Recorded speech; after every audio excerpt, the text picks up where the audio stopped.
गदर 2 के बाद अब 1997 में रिलीज हुई बॉर्डर का पार्ट 2 भी हमें 23 जनवरी को 2026 में देखने को मिलने वाला है, जो हमें एक्साइटेड करने के साथ साथ हमारे मन के अंदर एक डर भी पैदा करती है। मेकर्स ने बॉर्डर 2 की एक छोटी सी अनाउंसमेंट टी सीरीज के थ्रू लॉन्च की, जिसने हम सभी को शॉक भी किया, क्योंकि इस अनाउंसमेंट से हमें ये पता चलता है कि वरुण धवन बॉर्डर 2 में एक लीड रोल के साथ साथ एक सोल्जर के रूप में भी नजर आएंगे। इससे कुछ लोग खुश नहीं है। वहीं अक्षय भैया की मूवी खेल खेल में के साथ भी हमें बॉर्डर 2 की एक अनाउंसमेंट दिखाई गई, जो टी सीरीज द्वारा रिलीज हुई इस अनाउंसमेंट से अलग थी, क्योंकि इसमें हमें वरुण भैया की नहीं बल्कि सनी पाजी की आवाज सुनने को मिली। जहां हो सकता है कि ये अनाउंसमेंट हर थिएटर्स में ना हुई हो। और हाँ, वरुण धवन की आवाज में दी गई इस अनाउंसमेंट से ऑडियंस डिसअपॉइंट भी हुई। हम सभी में से कोई बॉर्डर 2 को संडे से गाने के लिए देखना चाहता है, कोई बॉर्डर 2 को अपने देश के प्रति लगाव और उस एहसास के लिए देखना चाहता है, तो कोई सनी पाजी के उस अंदाज के लिए। लेकिन एट द एंड हम सभी बॉर्डर 2 देखना चाहते हैं, और वो भी उसी एहसास के साथ। वीडियो में आगे हम उन्हीं कुछ मिस्टेक्स के बारे में बात करेंगे जिन पर अगर ध्यान नहीं दिया गया तो हो सकता है मूवी कलेक्शन तो अच्छा कर ले, लेकिन दिल से फ्लॉप ही निकलेगा।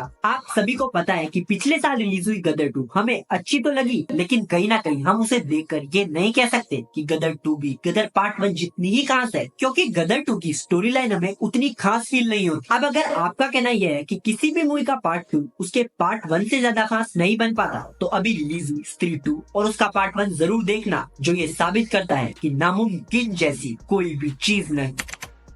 और इसी नामुमकिन काम को मुमकिन करने के लिए सबसे अहम है cast, right cast for right character. फिलहाल तक हमें मूवी के कास्टिंग डायरेक्टर को लेकर तो कुछ पता नहीं है, लेकिन एक कास्टिंग डायरेक्टर एक एक्टर को नहीं बल्कि उस कैरेक्टर को कास्ट करता है जिसकी मूवी में जरूरत है। बट हाँ, मे भी कुछ लोग वरुण धवन के इस मूवी में होने से डिसअपॉइंट हुए, लेकिन मैं यहाँ उनकी एक्टिंग को लेकर कुछ नहीं कहूंगा, क्योंकि बदलापुर में हमें उनकी एक सीरियस साइड भी नजर आई थी, जो हम सभी को पसंद भी आई थी। और हो सकता है कि मेकर्स हमें कुछ वैसा ही दिखाना चाहते हो, लेकिन हाँ, मैं भी थोड़ा डिसअपॉइंट हुआ अनाउंसमेंट में उनकी डायलॉग डिलीवरी से, जिसमें वो कहते हैं कि दुश्मन की हर गोली से जय हिंद बोलकर टकराता, जब भी धरती माँ बुलाती है मैं सब कुछ छोड़कर आता, हिंदुस्तान का फौजी हूँ मैं। जहाँ ये डायलॉग थोड़ा अधूरा भी लगता है, जो कि हो भी सकता है कि हमें ये डायलॉग अभी पूरा नहीं सुनाया गया। कहा तो ये भी जा रहा है कि आयुष्मान खुराना को वरुण धवन से रिप्लेस कर दिया गया है, जो पहले बॉर्डर 2 का हिस्सा होने वाले थे। बट आपको बता दूं कि ऐसा अभी तक ऑफिशियली कहीं भी नहीं बताया गया है। हो सकता है कि ये तीनों ही हमें मूवी में एक साथ देखने को मिल जाए, और IMDb पर तो इन तीनों को एक साथ भी दिखाया जा रहा है, जो हो सकता है कि सही हो, लेकिन अभी हम कुछ भी कंफर्म नहीं कह सकते।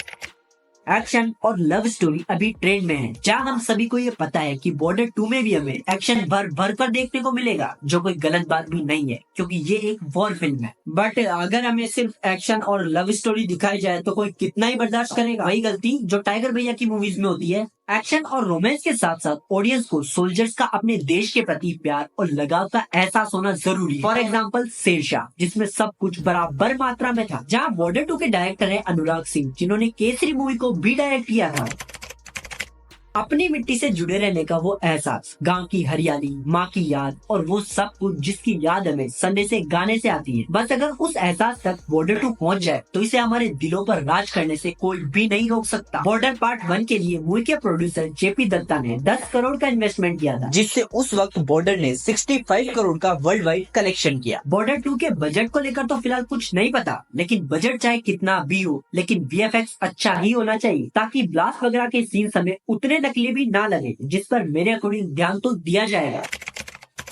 2026 में मूवी के रिलीज होने से पहले रिलीज होगा इसका टीजर और ट्रेलर, जिसमें भले ही हमको कम देखने को मिल जाए, लेकिन इतना ज्यादा नहीं कि थिएटर्स में दिखाने के लिए कुछ भी बाकी ना रहे। टीजर और ट्रेलर में ज्यादा दिखाकर थिएटर्स में कम दिखाने पर नहीं चलता, ये मूवी के लिए अच्छा नहीं होगा। बाकी आप सब कमेंट करो और बताओ कि बॉर्डर 2 को और अच्छा बनाने के लिए मेकर्स को क्या क्या करना चाहिए।